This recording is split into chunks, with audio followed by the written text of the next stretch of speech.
So I had a leaky hose bib out in the front of my house, and I don't really use that part of the house that much. And I have a couple different hose hookups around the house. I live on about an acre of land, and every time I would go into this utility closet over here where I could see the back end of the silcock, I was like, I gotta fix that. I gotta fix that. So this is a hose bib. The front part of it's called a hose bib, and then you got the silcock, which is the whole attachment. It's just basically just goes through the sill of your house. That's why it's called the silcock, and it comes in like different sizes and widths: 8 inches, 10 inches, 12 inches. Those are pretty standard. But these also come in like different varieties. There's like anti-siphon, they call them, which allows you to not be able to like push water through this. There's some where you can screw back on. So you ever need to replace the silcock, you don't need to replace the entire plumbing. You just replace the basically literally take 2 screws out and unscrew it. There's compression fittings for shark bites and all that type of stuff. I got a screw fitting to replace this one. And as you can see, I actually took out a piece of the pipe too. It basically comes into a 90 out into the sill. I was planning on soldering that 90, but for some reason I just could not get the solder to not leak. So I ended up using a shark bite, which is a compression fitting. I don't usually use shark bites, not that I have anything against them. I know a lot of people love shark bites, but the fittings are damn expensive. Your average 90 fitting to sweat on with a piece of copper is like anywhere from like $1.20 to like $2, something like that. And like a shark butt 90, just a regular old, half-inch pipe, was like $20. So there's a significant difference in cost there. Now, one shark bite here or there, it's not the end of the world, but if you're doing somewhat major operation, that can add up quick to your budget and cost. While I think PEX and shark bite and compression fittings, all that stuff is great, I learned on copper because those didn't exist when I learned. So I just do that. It's old school, yeah, for sure. But if you're quick with it and if you're experienced enough with it, you can sweat copper just as fast as you can put PEX in.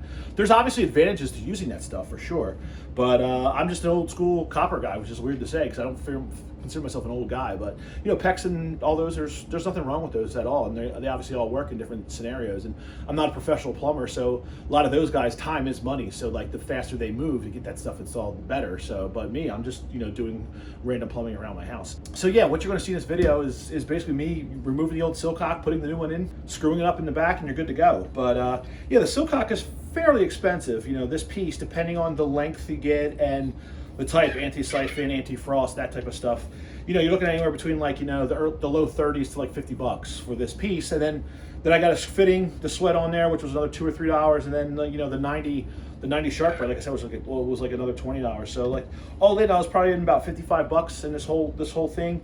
It's not terribly difficult to do if you know what you're doing, or if you're sweating 2 connections. You're talking about like an hour and a half of your time. If you're doing it all right. Now, if you're a newbie, it'll take longer, but a professional plumber can probably bang this out in like a half hour, I'm sure, maybe even shorter. Difficulty comes when the ability to reach this. I was lucky, and mine was just like sitting in between, a bay here, and so I could reach to in a storage closet. So like very easy for me to get to. The difficulty increases when you have to actually figure out how to get under a foundation or somewhere else to actually get this out. So depending on where your silcock is located, your degree of difficulty raises, but mine was fairly easy. So basic plumbing and 2 screws, so it's like a 4 out of 10 as far as the degree of difficulty. I measured this, but it's 8 inches, but at the same time, like, take this whole thing with you to the hardware store and just match up.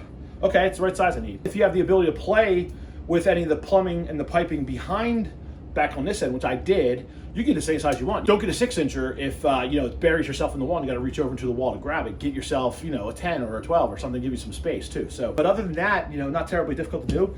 Here's how I did it. Check out the video.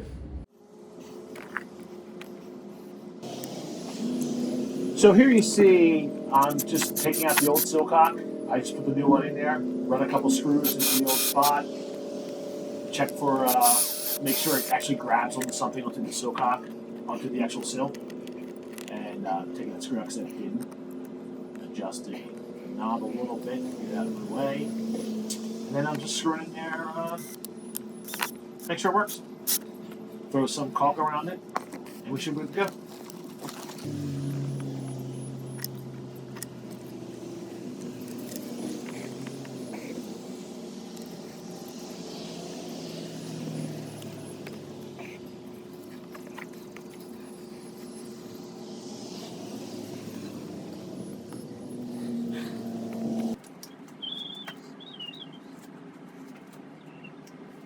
Now I'm prepping a little bit of pipe so I can add an adapter onto it, which is just a screw. It's just a screw adapter. It's a female-based adapter.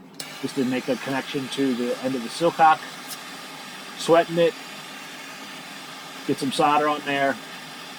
Good to go.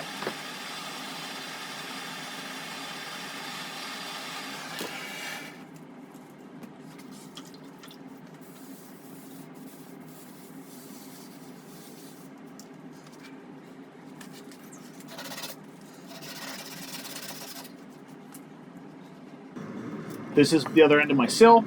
So right on the other side of that, it's the outside. Put some Teflon tape onto it. And then a little bit of pipe dope. Then screw it on. And then I'm going to cut the other end that you're not seeing to length to match up with my 90 after I tighten everything down. And then so I just use a little bit of a pipe cutter and cut the pipe. And then throw in the shark bite.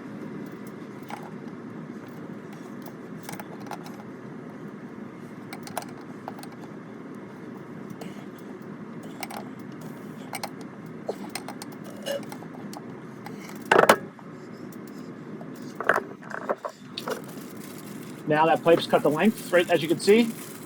It's all cleaned up.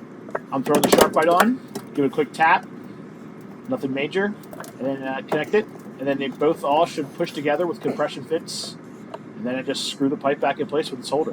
So I didn't sweat this side, like I said, because I was having issues with the 90 originally. And screw everything in and lock it down. Once I'm done locking this down, turn the water back on, we're good to go.